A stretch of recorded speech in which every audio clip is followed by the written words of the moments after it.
Muito boa noite a todos.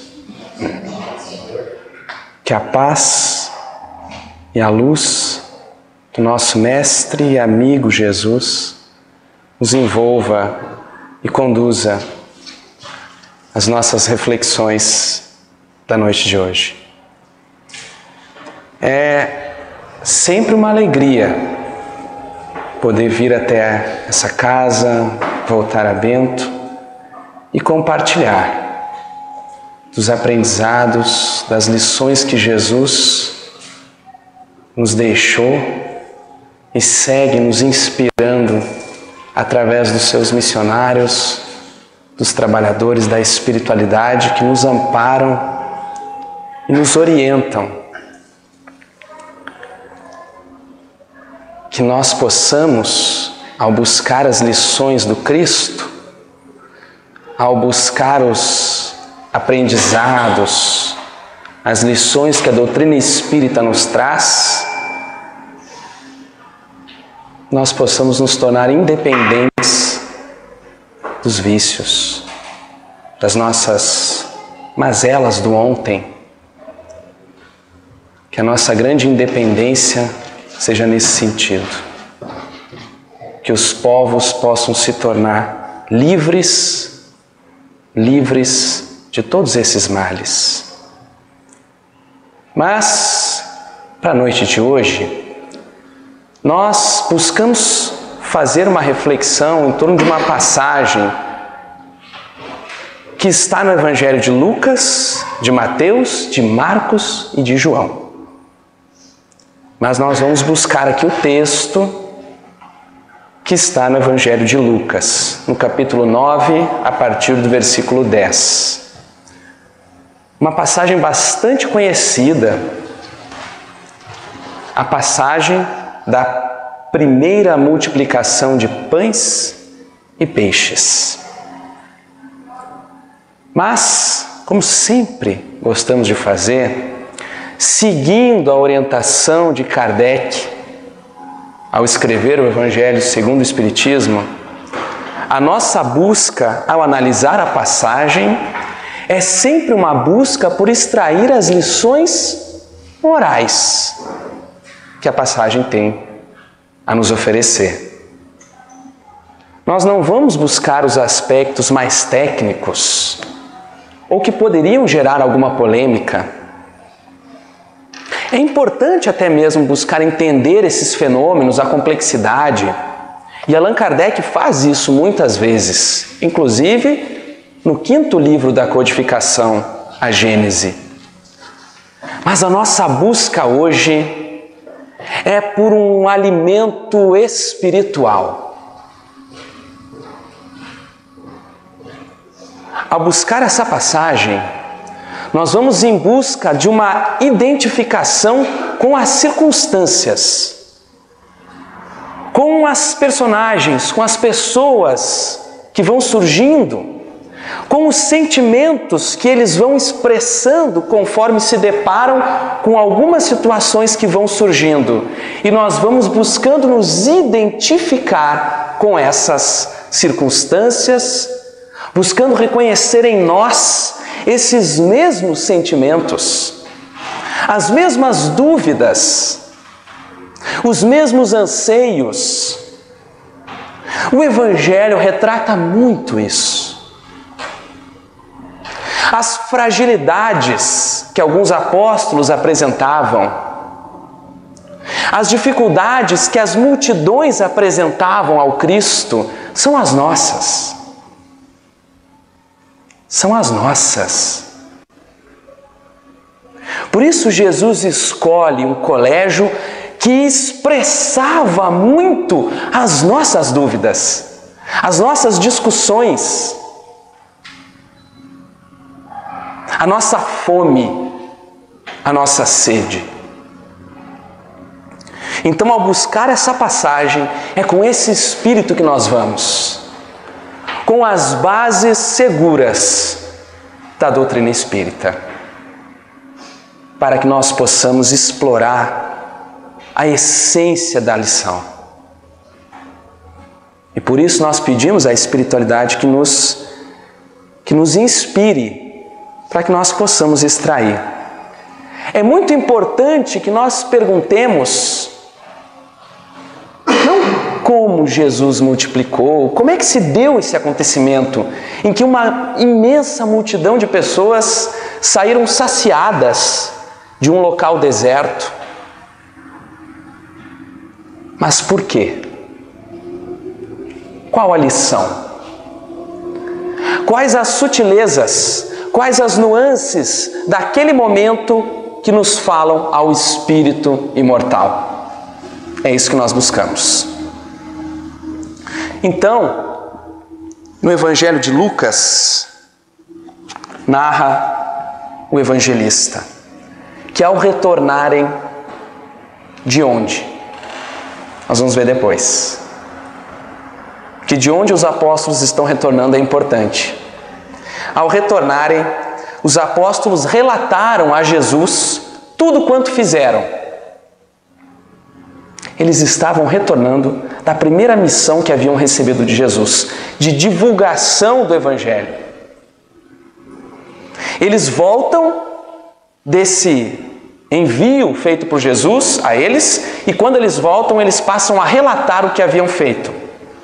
E Jesus, então, tomando-os consigo, retirou-se em particular para uma cidade chamada Betsaida. Mas as turbas, as multidões, ao saberem, o seguiram. Jesus, acolhendo-as, falava-lhes a respeito do reino de Deus e curava os que tinham necessidade de tratamento.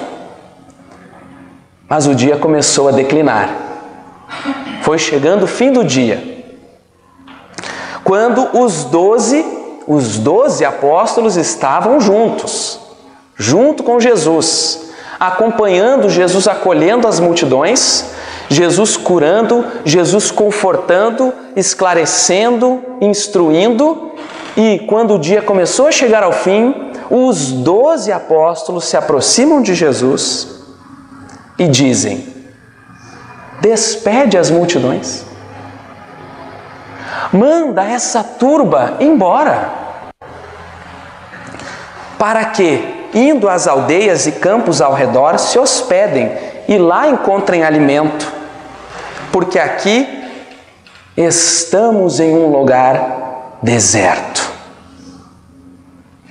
Importante esse local. Estamos em um lugar deserto. As paisagens escolhidas por Jesus para passar as lições falam, expressam circunstâncias que nós extraímos para a nossa vida hoje. Que deserto é esse? Que deserto? Aqui estamos em um lugar deserto, dizem os apóstolos. E o que é que Jesus faz? Orienta. Jesus então diz: dai-lhes vós mesmos de comer. Dai-lhes vós mesmos. Eles, porém, disseram: não temos mais que 5 pães e 2 peixes, a não ser que nós mesmos formos comprar alimentos para todo o povo, pois eram cerca de 5.000 varões. Diz o Evangelho que eram cerca de 5.000 só de homens. Então disse aos seus discípulos: fazei-os reclinarem-se em grupos de 50. E assim fizeram todos reclinar-se. Jesus então, tomando os 5 pães e 2 peixes, olha a sutileza dos gestos, olhando para o céu,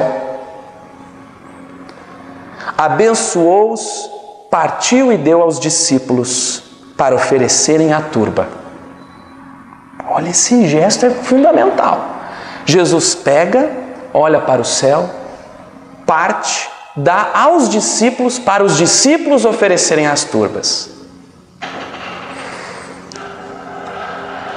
Todos comeram e saciaram-se, e foram levados do que sobrou, dos pedaços, 12 cestos de vinho. 12. Pois bem, essa é a passagem. Agora nós voltamos e vamos analisar alguns aspectos dela, para buscar extrair algumas lições. Os apóstolos retornaram e relataram a Jesus tudo o que haviam feito.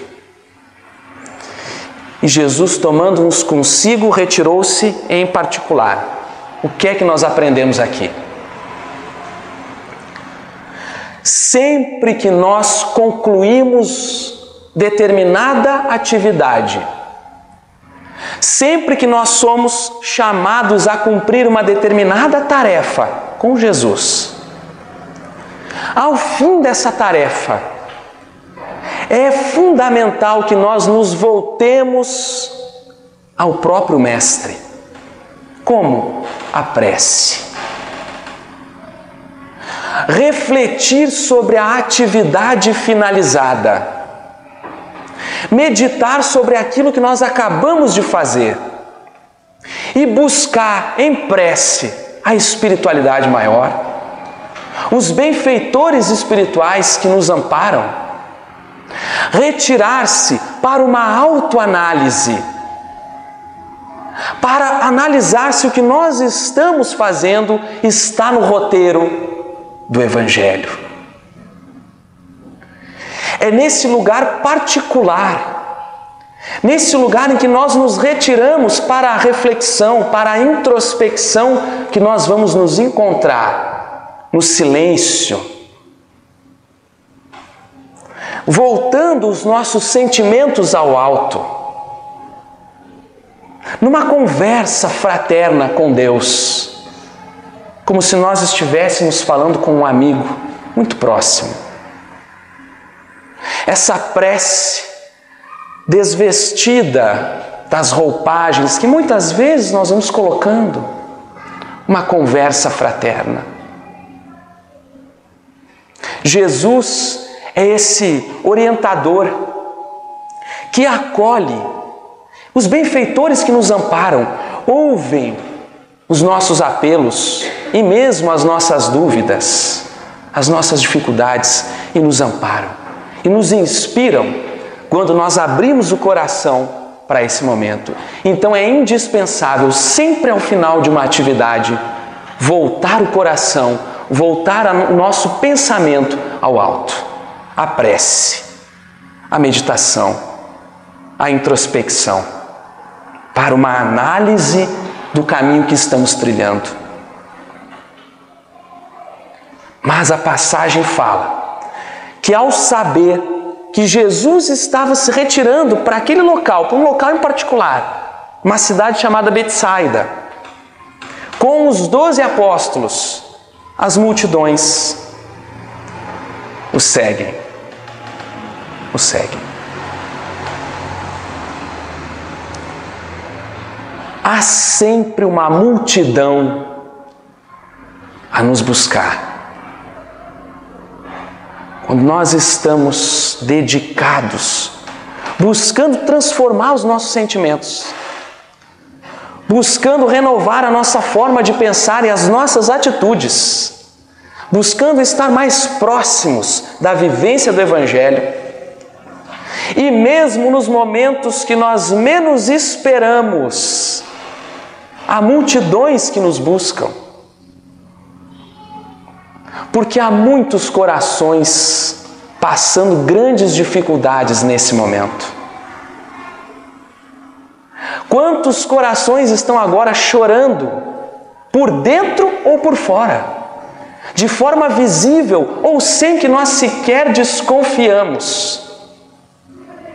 Nós estamos atravessando o mês de setembro, estamos amplamente falando sobre o problema do suicídio.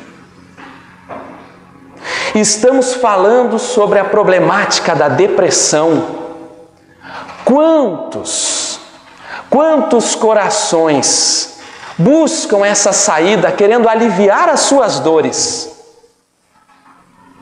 querendo dar fim à sua dor. E às vezes um gesto nosso na direção de um coração assim pode mudar a rota.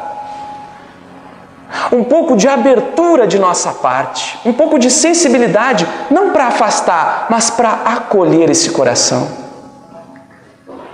Qual o gesto de Jesus quando a multidão busca eles? Acolhe.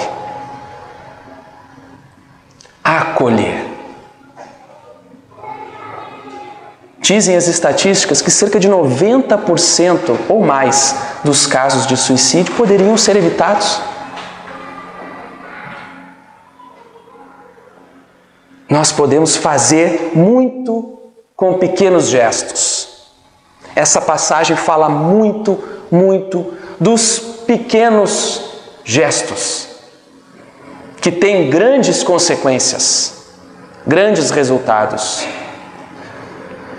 No Livro dos Espíritos, na questão 886, nós vamos aprender que o homem de bem, que compreende a caridade de acordo com Jesus, vai ao encontro daquele que sofre.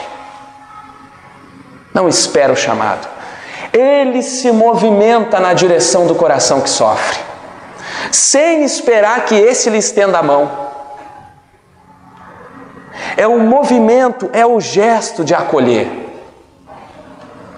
Nem sempre o mais necessitado é o que pede. O temor de uma humilhação detém o verdadeiro pobre. Em todos os aspectos. Temos que ver aqui, né? Que muitas vezes sofre sem se queixar. A esse é que o homem verdadeiramente humano sabe ir procurar sem ostentação, sem mostrar para os outros o que está fazendo. É fazer o bem porque o bem é bom, porque faz bem, porque é o objetivo das nossas existências. É o grande objetivo da vida. Há muitos de nós que estamos famintos do corpo e do espírito. Fome física, que a caridade material atende, auxilia, ampara, mas talvez a maior fome nossa, a fome de espiritualidade, fome de justiça, de paz, de renovação, de entendimento, de compreensão da vida, de entender que a vida não cessa, de entender os mecanismos por que sofremos, por que experimentamos as dificuldades, por que as desigualdades no mundo. Quantos corações sofrem uma fome de compreensão dessas coisas? Jesus, então, acolhendo a multidão, falava-lhes a respeito do reino de Deus e curava os que tinham necessidade de tratamento, ou seja, o amparo moral, o esclarecimento, o auxílio da esperança. O esclarecimento, a orientação. Vemos aqui o Cristo passando o dia tratando, acolhendo, conversando com aquelas criaturas. Na natureza, a céu aberto. Mas a passagem diz que o dia começou a declinar. Estamos chegando ao fim do dia, quando os 12 apóstolos se aproximaram e lhe disseram: manda embora essa multidão. Manda embora. Manda que eles busquem alimento nas vizinhanças, nas redondezas, porque aqui estamos em um lugar deserto. Sempre que nós nos deparamos no Evangelho com a circunstância de o fim de um dia, o declinar de um dia, nós estamos chegando, é um símbolo para quando nós chegamos em momentos de aferir aquilo que nós aprendemos durante o dia. São os momentos em que nós vamos testar se o que nós aprendemos está gravado em nós. Em nossa jornada de espíritos, nós sempre nos deparamos com esses instantes cruciais. Passamos por períodos de aprendizado.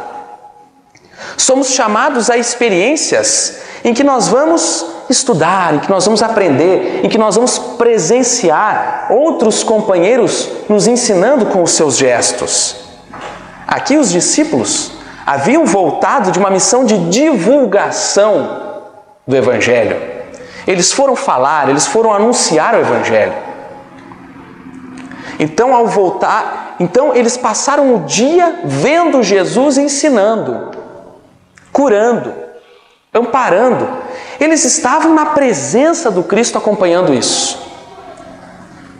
E nós passamos por essas fases na nossa vida, mas sempre chegam os momentos em que nós somos chamados a viver intensamente esses aprendizados. Aí cessam as lições faladas, cessam as lições nos livros, e agora nós temos que escrever o nosso aprendizado no livro Vida. São momentos desafiadores, é claro. São momentos em que nós vamos ser chamados a chorar, a desenvolver as virtudes que nós fomos aprendendo,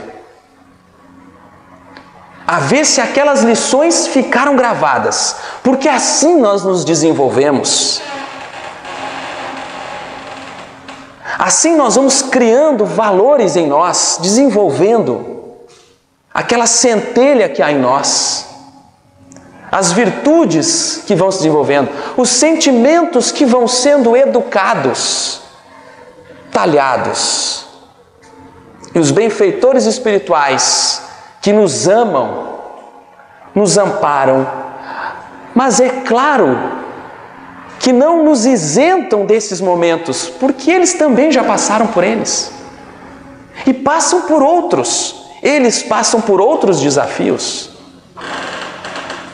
Então, quando chega uma adversidade em nossa vida, quando chega um momento em que nós vamos ser chamados a viver esses testes, a viver esses momentos desafiadores, nós temos que lembrar de tudo que nós colocamos na nossa mochilinha. O que é que nós estamos colocando na mochila do nosso aprendizado? Que bagagem nós estamos trazendo? É o momento de tirar da mochila, lembrar as lições e viver na prática. E viver na prática. Porque muitas vezes, tendo todas essas lições, estando convivendo diariamente com os ensinos do Espiritismo, estando dentro de uma casa espírita, o momento mais importante de nós desenvolvermos o que estamos aprendendo surge na nossa frente e nós não percebemos. Porque às vezes estamos tão preocupados somente conosco, estamos tão cegos, pedimos oportunidade de ser úteis, pedimos em prece: Pai, me auxilia a ser, oferece para mim uma oportunidade de ser útil, de trabalhar no bem, de desenvolver em mim virtudes. Aí vem uma circunstância, surge uma situação, e eu estou tão preocupado em olhar só para mim mesmo, não estender o meu olhar além, não perceber a sensibilidade, as circunstâncias da vida que falam conosco e não percebemos as oportunidades mais simples. Os apóstolos estavam ao lado de Jesus, presenciando os seus ensinos, sob as vibrações do Mestre, e não perceberam a oportunidade do auxílio. E preocuparam-se porque não haveria alimento para todos.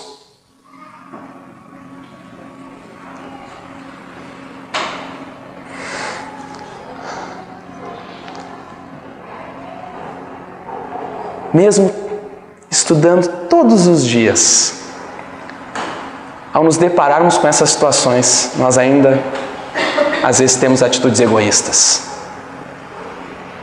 No livro Pão Nosso, olha só o nome do livro, né? Pão Nosso. Capítulo 129, o benfeitor Emmanuel, através da mediunidade de Chico Xavier, vai dizer: compactas multidões de candidatos à fé se afastam do serviço divino por não atingirem, depois de certa expectação, um período de expectativa, as vantagens que aguardavam no imediatismo das lutas humanas. Então, se não há fartura, se não há vantagens no trabalho, se afastam do trabalho. Surgem dificuldades, situações que tiram do comodismo, esperam que venham facilidades, e por elas não chegarem, se afastam do trabalho. Sem garantia financeira, sem caprichos satisfeitos, não comungam na crença renovadora, respeitável e fiel. É necessário combater, diz Emmanuel, semelhante miopia da alma. Como é que funciona a miopia? Não enxergo nada aí. Eu só enxergo aqui. Eu sou míope. Eu só enxergo meu braço. Vocês não enxergam ninguém. A criatura não vê nada além de si mesma. Jason de Camargo, no livro Educação dos Sentimentos, vai dizer que o orgulho é a miopia da alma. Orgulho, egoísmo estão entrelaçados. Às vezes a oportunidade de fazer o bem está na nossa frente e nós não vemos. É um deserto do sentimento. É uma aridez sentimental. Despede as turbas, porque aqui estamos em um lugar deserto. É mesmo. É um deserto do sentimento. Dai-lhes vós mesmos de comer, diz Jesus. É direta a orientação do Cristo. Dai-lhes vós mesmos. Não vamos mandar ninguém embora. A lição é para vocês, diz o Cristo. Para nós. Dai-lhes vós mesmos de comer. É o chamado ao trabalho. É quando nós somos convocados pela espiritualidade a trabalhar. E esses chamados chegam de forma muito direta. Se nós tivermos sensibilidade, percebemos. Direto. O chamado a servir. Ah, mas como? É chamado para um trabalho na casa espírita? Pode ser. Pode ser. Pode ser no ônibus. Pode ser no meu trabalho. Quando alguém chega e te dá uma resposta agressiva, naquele momento a criatura, a circunstância pede alguém que pacifique. A criatura às vezes te dá uma resposta agressiva porque ela tem fome de paz. porque ela grita por socorro. Nessa hora, o Cristo fala contigo: dai vós mesmo de comer. É a hora de você multiplicar o conhecimento que tem recebido. É o teu momento. A oportunidade da caridade está na tua frente agora. Multiplica. Mais uma vez no livro Pão Nosso, agora no capítulo 31, Emmanuel vai dizer: ainda existe muita gente que não entende outra caridade, além daquela que se veste de trajes humildes aos sábados ou domingos para repartir algum pão com os desfavorecidos da sorte, ou que aguarda as grandes calamidades na imprensa. E aí ele diz: é claro que essa atividade também é importante, também faz parte, ele vai dizer. Mas aí ele diz assim, Paulo, porque ele está comentando uma passagem de Paulo de Tarso, ele diz assim: Paulo indica que a caridade, Paulo porém indica que a caridade, expressando amor cristão, deve abranger, é claro, todas as manifestações da vida. Então essa multiplicação é em cada circunstância, em cada momento. Às vezes nós queremos transferir uma responsabilidade que aparece para nós, aos benfeitores espirituais. A providência divina contando conosco, como instrumentos do bem, como canais, para que o bem se transmita ao mundo, e nós queremos transferir a responsabilidade. E Jesus diz o quê? Dai vós mesmos de comer. Eu quero que você seja o instrumento, porque isso vai ser bom para você.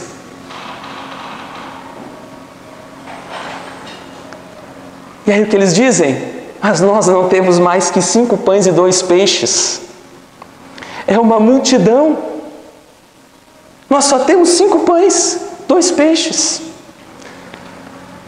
Muitas vezes o intelecto, a lógica que nós olhamos, a lógica de uma circunstância, o intelecto, sem o sentimento, obscurece o gesto.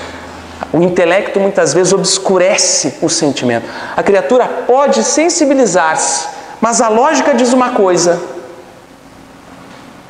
E se nós não aliamos intelecto e sentimento, o intelecto pode obscurecer o sentimento.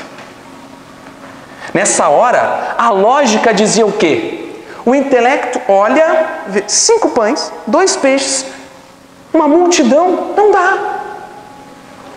É impossível, não tem como.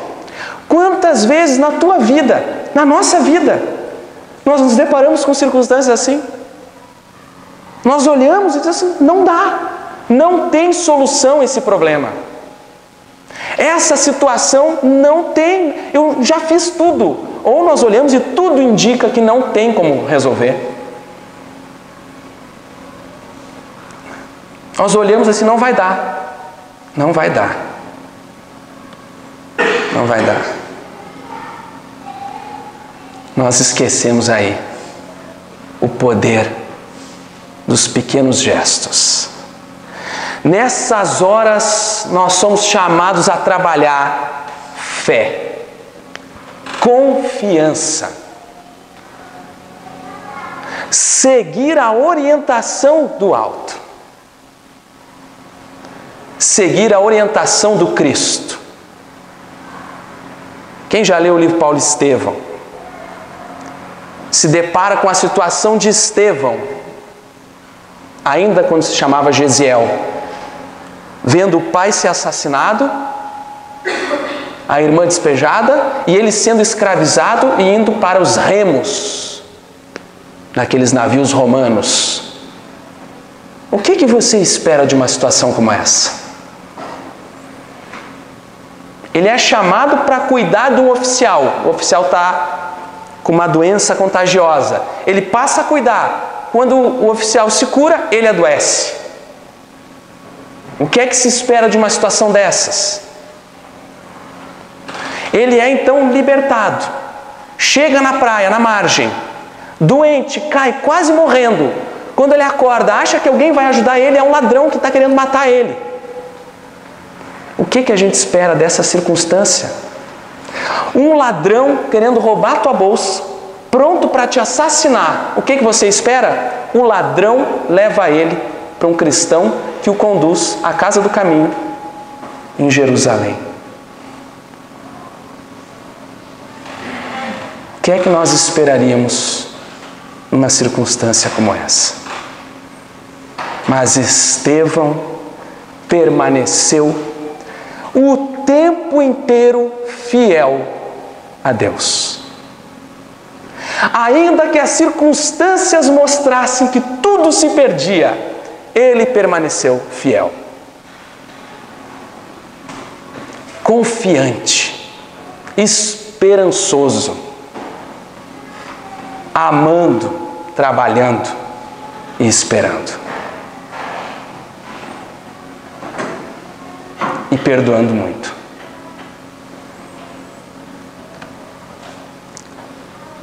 Um pequeno gesto nosso pode muito.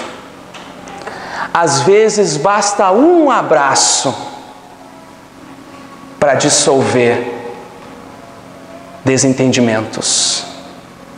Às vezes basta um abraço, um olhar amoroso, um silêncio, segurar uma palavra para que nós possamos dissolver ressentimentos. Pequenos gestos que trazem grandes consequências.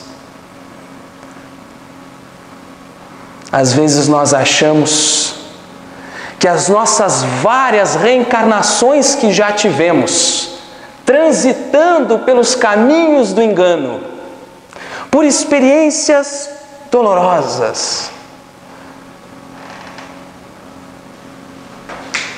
acreditamos que o pouquinho que já desenvolvemos de virtudes não vai dar conta. Nós ainda não temos condição de ser instrumentos do alto. No livro Pensamento e Vida, Emmanuel traz uma página chamada Auxílio. E agora, convido os amigos e as amigas para refletirmos nessa página, em alguns trechos. Emmanuel vai dizer que auxiliar espontaneamente é refletir a vida divina por intermédio da vida do nosso eu. Refletir através de nós mesmos, que se dilata e engrandece à proporção que nos desdobramos no impulso de auxiliar. Quanto mais eu me disponho a servir, quanto mais eu me disponho a auxiliar, mais eu me torno reflexo dessa luz divina, dessa força que jorra do Criador. A eterna providência é o reservatório do amor infinito, em doação permanente. É um reservatório de amor infinito em doação permanente, solicitando canais, vias, canais de expressão que o distribuam, aos quais provê com matemática precisão. Canais, para que esse amor infinito jorre e se estenda. É necessário, porém, que estejamos de vigia no celeiro de nós mesmos, a fim de que não impeçamos o eterno dar-se de nosso Pai, dando incessantemente dos bens de que Ele nos enriquece. Nós vamos nos preenchendo mas não podemos barrar o fluxo desse amor. Quantas vezes nós achamos que retendo, eu vou segurar as virtudes para mim, mas não. O que acontece com o rio quando ele é represado? Se ele flui sempre, ele distribui vida e não seca. Então aqui são os canais que vão sendo supridos conforme vão distribuindo, sem represar as virtudes, as riquezas espirituais que jorram da providência divina. Toda obstrução, por isso mesmo, significa inércia e enfermidade. Barrar esse fluxo, quando nós barramos esse fluxo, quando nós nos negamos a ser aquilo que é o objetivo da nossa vida, quando eu me nego a ser instrumento dessa providência, quando eu me nego a ser esse canal e me enriquecer dessas luzes, desse amor infinito, eu estou criando inércia e enfermidades de todos os tipos, morais, físicas, chagas morais. O detentor de numerosos bens, sem qualquer serventia para a comunidade, é um sorvedouro de sombra à margem do caminho, usurário infeliz que as mesmas leis da vida cercam de angústia e medo, solidão e secura, um lugar deserto, secura, seca.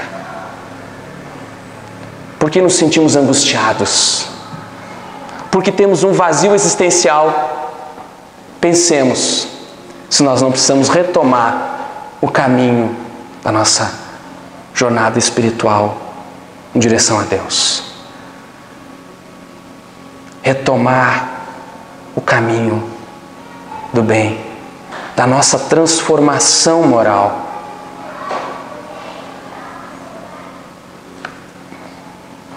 O amparo que recolhemos corresponde ao amparo que dispensamos. Corresponde ao que damos. E o amparo que dispensamos está invariavelmente seguido, olha só, de vastos acréscimos potenciais para a hipótese de nos fazermos ainda mais úteis. O que o Emmanuel está dizendo? Quanto mais eu me disponho a servir, quanto mais eu me disponho a auxiliar, a amparar, mais a providência divina me enche de recursos.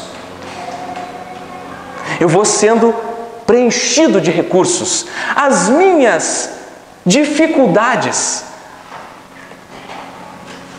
as minhas barreiras morais ainda, elas vão sendo transformadas conforme a minha vontade de servir, de me renovar, de trabalhar no bem, vai sendo colocada em movimento. Então, esse bem desce e supre as nossas carências. Supre as nossas carências.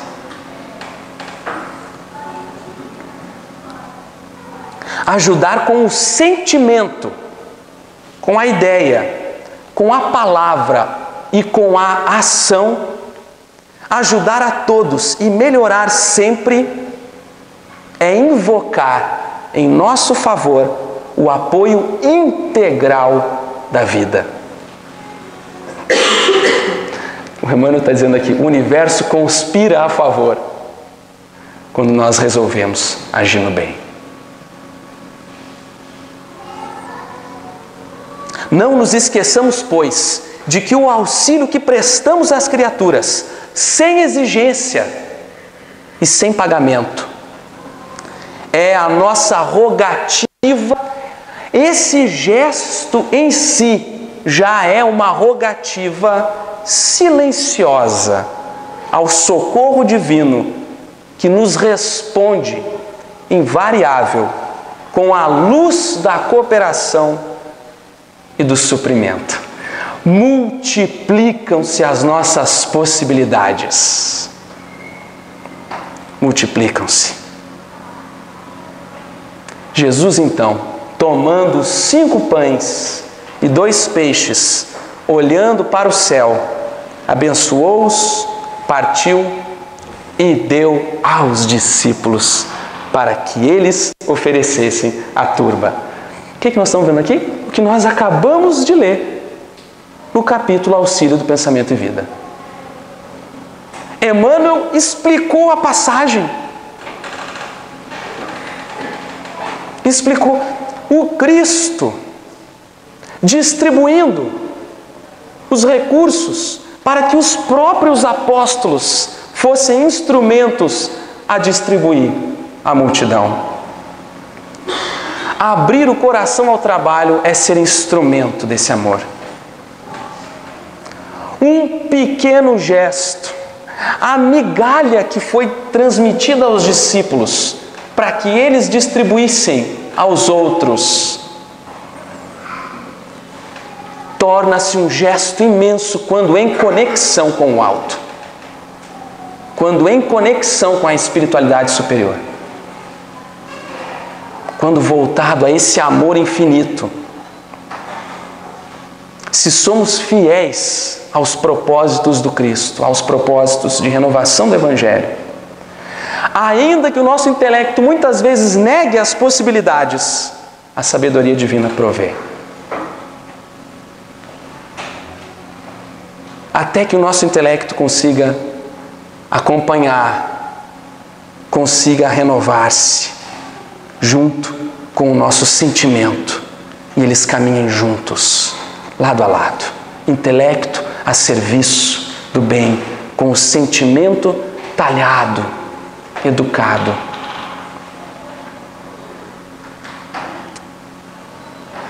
Em 1927,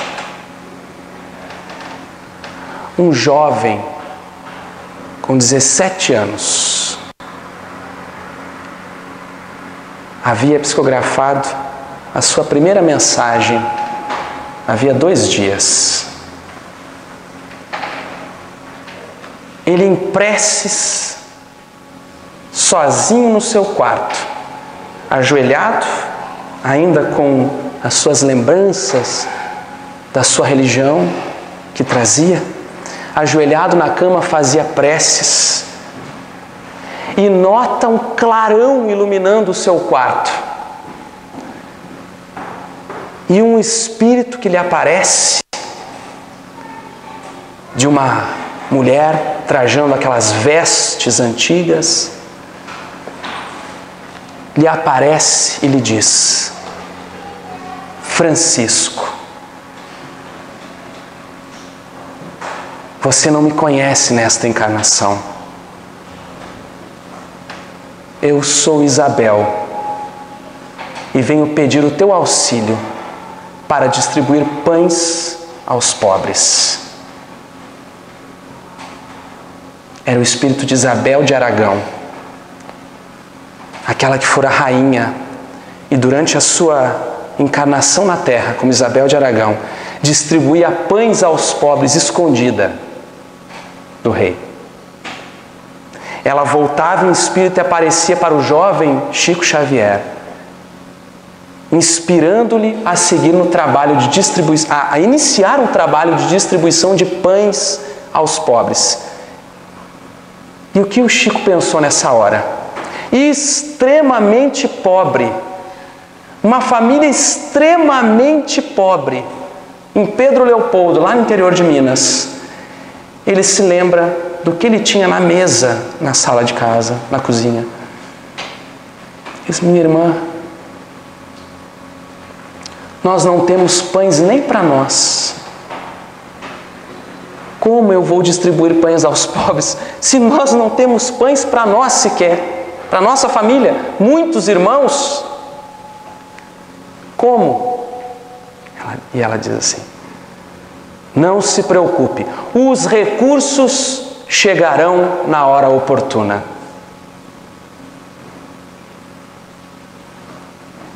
E Chico Xavier convida a sua irmã, toma de um cesto e com 8 pães vai para um viaduto em Pedro Leopoldo, distribui em pedaços, porque eram muitas pessoas e não dava para todos. Ele então distribui os pedaços e compartilha para que todos tivessem um pedaço. E iniciou naquele momento um trabalho que durou a sua encarnação inteira, distribuindo pães que alimentavam o estômago, mas distribuindo para muito além disso. O seu amor, servindo de instrumento para jorrar ao mundo luzes espirituais, esclarecimentos através dos livros, através dos seus gestos de caridade, de fraternidade, de amor. Quando ele entregava o pão, ele entregava junto as suas vibrações amorosas, o seu olhar carinhoso, o seu ouvido amoroso, o seu abraço afetuoso. Não era simplesmente um gesto de entregar um pão. Era um dar-se. Um dar-se. E nunca os recursos faltaram. Há poucos dias atrás, eu fiz essa mesma reflexão lá em Capão da Canoa. E antes de ir para lá fazer essa reflexão, eu pesquisei na internet alguns assuntos e encontrei essa frase de uma pessoa moradora lá de Capão da Canoa. A frase diz assim: é o amor. Porque sem amor, tu não chega em lugar nenhum. Tu não faz nada.